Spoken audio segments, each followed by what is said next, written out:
அதற்கு முன்பாக ஓய்வு பெற்ற ஐபிஎஸ் அதிகாரி திரு ரவி நம்மோடு இணைந்திருக்கிறார். அவரோடு பேசலாம். வணக்கம் சார்.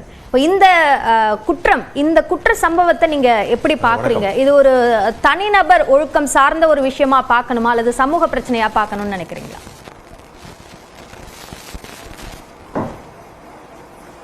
இது தனிநபர் சம்பந்தப்பட்ட பிரச்சனை மற்றும் சமூகம் சார்ந்த பிரச்சனை தான். இது ரெண்டையுமே நம்ம வேறுபடுத்தி பார்க்க முடியாது. இந்த குற்றம் செஞ்சவன் ஏற்கனவே பல்வேறு வழக்குகளில் கைது செய்யப்பட்டு சிறைச்சாலைக்கு சென்று வந்தோம். நான் as a போலீஸ் ஆஃபீஸர் நான் என்ன சொல்கிறேன்னா, இது போன்ற குற்றங்கள் அங்கொன்றும் இங்கொன்றும் நடந்துட்டு தான் இருக்கும். உங்களுக்கு தெரிஞ்சிருக்கும், டெல்லியில் கேஸ் நடந்துச்சு, அடுத்து ஆந்திராவில் நடந்துச்சு, தெலுங்கானாவில் நடந்தது ஒரு வெட்டினரி டாக்டர். இப்படி பல்வேறு சம்பவங்கள் இது போன்று அங்கங்கே நடந்துட்டு தான் இருக்கும். இதை எப்படி தடுக்கணும் அப்படின்னு சொன்னால், சமுதாயத்தை ஒட்டுமொத்த சமுதாயம் ஒரு எத்திக்ஸ், ஒரு பேசிக் எத்திக்ஸ் இருக்கணும். நம்ம இவ்வளவு பெரிய சொசைட்டியில் எல்லாருமே எத்திக்ஸோடு இருக்கணும் அப்படிங்கிறதுலாம் முடியாது. ஆனால் as a போலீஸ் ஆஃபீஸர் என்னுடைய அணுகுமுறை என்னன்னா, இதில் கிரிமினல் ஜஸ்டிஸ் சிஸ்டம், குற்றவியல் நடைமுறை சட்டம், அது ஃபெயிலியர் அப்படிங்கிறதுக்கு இந்த instant example. Criminal justice system அப்படிங்கிறது என்னன்னா, அதில் 4 பில்லர்ஸ் இருக்கு. ஒன்று enforcement agencies, that is police. அடுத்து நீதிமன்றம். மூன்றாவது ப்ராசிக்யூஷன். ப்ராசிக்யூஷனா யார் அந்த கேஸை நடத்துறாங்க இல்லையா, அரசு சார்ந்த வழக்கறிஞர்கள் நடத்துறது, அதான் ப்ராசிக்யூஷன். அடுத்த பில்லர் கரெக்ஷனல் இன்ஸ்டிடியூஷன் சொல்லக்கூடிய சிறைச்சாலை. ஒருத்தர் சிறைச்சாலைக்கு போயிட்டு அவன் ரிஃபார்ம் ஆகி வெளியே வரணுங்கிறது தான், அதுக்கு பேர் தான் கரெக்ஷனல் இன்ஸ்டிடியூஷன். அது பிரிசன்கிற பேரே கிடையாது. ஆனால் இது 16 வழக்குகளோ 11 வழக்கு, நிறைய வழக்குகள் இருக்கு. இத்தனை வழக்குகள் இருந்தவன் எப்படி வெளியே இப்போ ஒரு நடமாடும் பிரியாணி கடையை வச்சுட்டு, அது அந்த கல்லூரிக்கு பக்கத்தில் அடையாறுலன்னு நினைக்கிறேன், அடையாறுல வச்சுருக்கிறான். அவன் உள்ள இந்த மாதிரி ஒரு அஃபென்ஸ், ஒரு ரெப்யூட்டட் யூனிவர்சிட்டி, அண்ணா யூனிவர்சிட்டி அப்படின்னாலே உலக வரைபடத்தில் ஒரு முக்கியமான இடத்தை இந்த பல்கலைக்கழகத்தில், தொழில்நுட்ப பல்கலைக்கழகத்தில் ஒரு முக்கியமான இடத்தை வைக்குது. அந்த கேம்பஸில் பண்றான்னு சொன்னா, அது அவனுக்கு அப்போ அவனுடைய மைண்ட் செட், மனநிலை எப்படி இருக்கு அப்படிங்கிறத பார்க்கணும். அப்போ எதை பற்றியுமே அவனுக்கு கவலை இல்லை. இதை நம்ம ஒட்டுமொத்தமா இதை அணுகக்கூடியது. இதுல நம்ம பாலிடிக்ஸோ அதை பேசுறது இல்லை, கிடையாது. இதை பிரச்சனையே இது என்ன, இதை எப்படி தடுக்கிறது அப்படின்னு தான் பார்க்கணும். இதுல ஃபர்ஸ்ட் அண்ணா யூனிவர்சிட்டியில யார் வேணாலும் வரலாம் போறாங்கிற நிலைமை இருக்கக்கூடாது. இது ஒரு மிகப்பெரிய ஒரு இன்ஸ்டிடியூட். இதுல ஆக்சஸ் கண்ட்ரோல் இருக்கணும், ப்ராப்பர் ஆக்சஸ் கண்ட்ரோல். ஏதாவது இப்போ நம்ம நிறைய எலக்ட்ரானிக்ஸ், நம்ம அட்வான்ஸ்டு டெக்னாலஜி எல்லாம் வச்சிருக்கோம். எலக்ட்ரானிக்ஸ் விசிட்டர்ஸ் மேனேஜ்மெண்ட் சிஸ்டம்னு ஒன்று இருக்கு, நிறைய கேம்பஸ்ல வச்சிருக்காங்க. அது மாதிரி இங்க வைக்கணும். அதே மாதிரி எல்லாருமே ஐடென்டி கார்டு போட்டு வச்சிருக்கணும். அது விசிட்டர்ஸ் சரி, ஸ்டூடெண்ட்ஸ் சரி, ஸ்டாஃப்னும் சரி. அப்படி இருந்தா தான் அந்த குற்றம் செய்ய எத்தனை பேர்கள் கூட செய்ய மாட்டான், அதை அப்படியே விட்டுருவான். இந்த சம்பவத்தை பொறுத்தளவில் இவன் ஏற்கனவே நான் சொன்னேன், நம்ம ஊர்ல ஹேபிச்சுவல் அஃபண்டர்ஸ் சொல்லுவாங்க, அமெரிக்காவிலையும் இங்கிலாந்துலயும் ரிப்பீட் அஃபண்டர்ஸ் சொல்லுவாங்க. இந்த ரிப்பீட் அஃபண்டர்ஸ் இவ்வளவு தைரியமா பண்ணா அப்படின்னு சொன்னா, அதற்கு காரணம் அவனுடைய மைண்ட் செட். அவன் ஒரு சைக்கோ தான். ஒரு ரிசர்ச் சொல்லுது, 1000ல் ஒருத்தன் சைக்கோவா இருப்பான்ட்டு. நீங்க எந்த கூட்டத்தை எடுத்துட்டாலும் சரி, அதுல ஒருத்தன் சைக்கோவா இருப்பான். அந்த நபர் குறித்த கேள்விகள் எழுப்பப்படுறது ஒரு பக்கம், அண்ணா பல்கலைக்கழகத்தில் செய்யப்பட வேண்டிய சீரமைப்புகள் ஒரு பக்கம் என்ற ஒரு முக்கியமான பிரச்சனை இருக்கு. ஒரு சின்ன ஆடியோ சிக்கல் இருக்கு. மீண்டும் உங்கள்கிட்ட வரேன் திரு ரவி. அதற்கு முன்பாக திரு நெடுஞ்செழியன், அண்ணா பல்கலைக்கழகம், அந்த பல்கலைக்கழகத்தில் ஒரு பாதுகாப்பு 2 நுழைவாயில்கள் இருக்கும். 2லையுமே பாதுகாப்பிற்காக நிறுத்தப்பட்டிருப்பார்கள். அதை மீறி ஒருவர் உள்ளே சென்றிருக்கிறார்.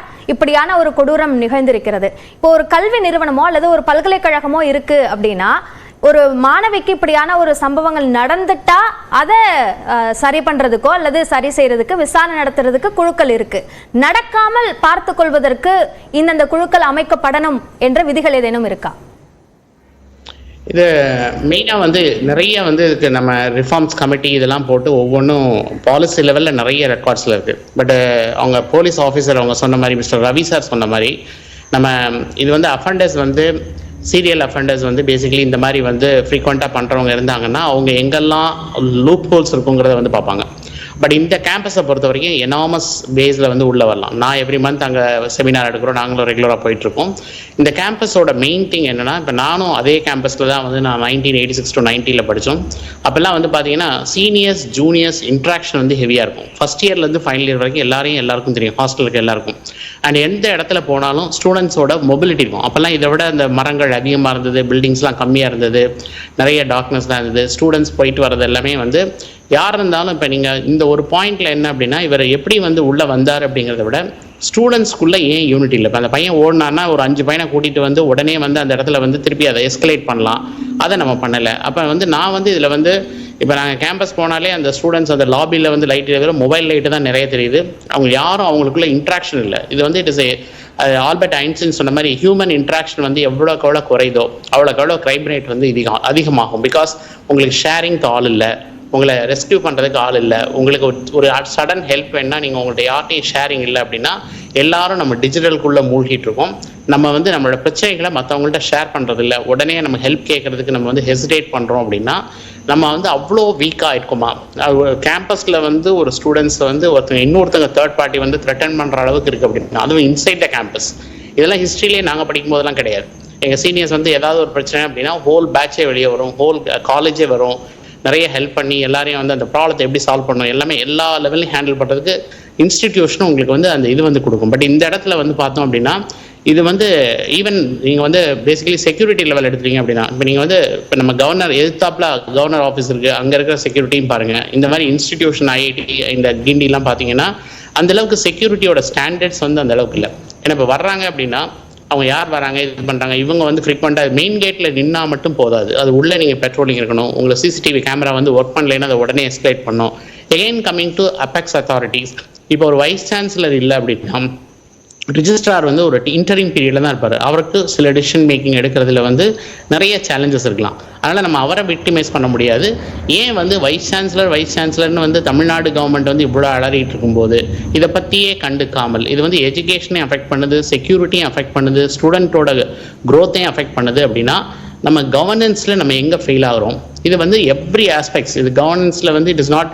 இது ஃபார்ச்சுனேட்லி இப்போ நீங்கள் இது ஒரு வேளை வைஸ் சான்சலர் அதை மூடி மறைஞ்சு காணாமல் கூட போயிருக்கலாம், நமக்கு தெரியாமல் கூட இருந்திருக்கலாம். இது ஏதோ தெரிய வந்திருக்கு, இது ஒரு லெசன் அப்படின்னா இந்த அஃபெண்டர்ஸ் வந்து இப்போ சார் சொன்ன மாதிரி வந்து இப்போ இவ்வளோ க்ரைம் பண்ணிவிட்டு ஒருத்தர் திருப்பி எப்படி இருக்க முடியாது. எனக்கு தெரிஞ்ச நிறைய ஒரு ஸ்கூலில் வந்து சொன்னாங்க பாஸ்கோவில் வெளியே வந்து திருப்பி அதே ஸ்கூலில் ஒர்க் பண்ணுறாரு அப்படிங்கிறாங்க. இது மாதிரி விஷயங்கள்லாம் நடக்குது அப்படின்னா இவங்கள இந்த கிரிமினல் ரெக்கார்ட்ஸ் எடுத்து இவங்கெல்லாம் ஏன் வந்து இதை பண்ணுறாங்க, ஃப்ரீக்வெண்ட்டாக எங்கே இவங்களோட மொபிலிட்டி என்ன, அவுட் சைடில் வந்து இவங்க என்ன பண்ணுறாங்க, ஆஃப்டர் அவங்க ப்ரிசன்லேருந்து வந்ததுக்கப்புறம் என்ன பண்ணுறாங்கிறத வந்து ஒரு மானிட்டரிங் சிஸ்டம்ஸ் வந்து நம்மள்ட்ட இல்லையா, க்ரைம் ரெக்கார்ட்ஸை நம்ம வந்து ப்ராப்பராக ஃபாலோ பண்ணுறது இல்லையா, அது வந்து அந்த சைடில் பார்க்க வேண்டியது. பட் ஸ்டூடெண்ட் சைடில் வந்து நீங்கள் செக்யூரிட்டி பாயிண்ட்டில் வந்து நீங்கள் வந்து யூ ஹாவ் டு பேசிக்கலி அவர் சார் சொன்ன மாதிரி ஐடி கார்டு வந்து உங்களுக்கு கொண்டு வருது. ஆக்சஸ் இருந்தாலே அவன் வந்து 1000 இன்றைக்கி வந்து டிஜிட்டல் ஐடிலாம் போட்டு இதெல்லாம் நீங்கள் ஸ்கேன் பண்ணிட்டு உள்ளே போகணும் அப்படின்னு சொன்னால் அவங்க 10 தடவை யோசிப்பாங்க. நீங்கள் நார்மல் ஐடினா கூட பிரிண்ட் பண்ணிட்டு வந்துடுவாங்க. இன்றைக்கி ஒரு டெக்னாலஜிக்கல் இன்ஸ்டிடியூஷனில் இந்த மாதிரி க்ரைம் வராமல் டெக்னிக்கலாக நமக்கு தடுப்பதற்கான ஒரு டெக்னாலஜியை நம்ம கொண்டு வர முடியலன்னா இதை விட ஒரு வருந்தத்தக்க விஷயம் எதுவும் கிடையாது. But I am sorry for that girl, because அந்த கேர்ள் வந்து at least she has a guts. Madam சொன்ன மாதிரி ஒரு எந்திரிச்சு வந்து போலீஸ் ஸ்டேஷனில் வந்து அவங்க இது பண்ணியிருக்காங்க. பட் அவங்களோட சேஃப்டி செக்யூரிட்டி இதெல்லாம் வந்து அவங்களுக்கு வந்து ரொம்ப அவங்களுக்கு அஃபெக்ட் ஆகிருக்கலாம். பட் அவங்கள பொறுத்த வரைக்கும் அவங்களோட கரேஜை வந்து நம்ம அப்ரிஷியேட் பண்ணணும். At least she brought it to the nature. இது மாதிரி NIT ட்ரிச்சிலேயும் நடந்திருக்கு. இன்ஸ்டிடியூஷன் நடந்தால் நம்ம இந்த ஒரு டிவியில் பேசிட்டு நம்ம அதை கடந்து போயிடுறோம்.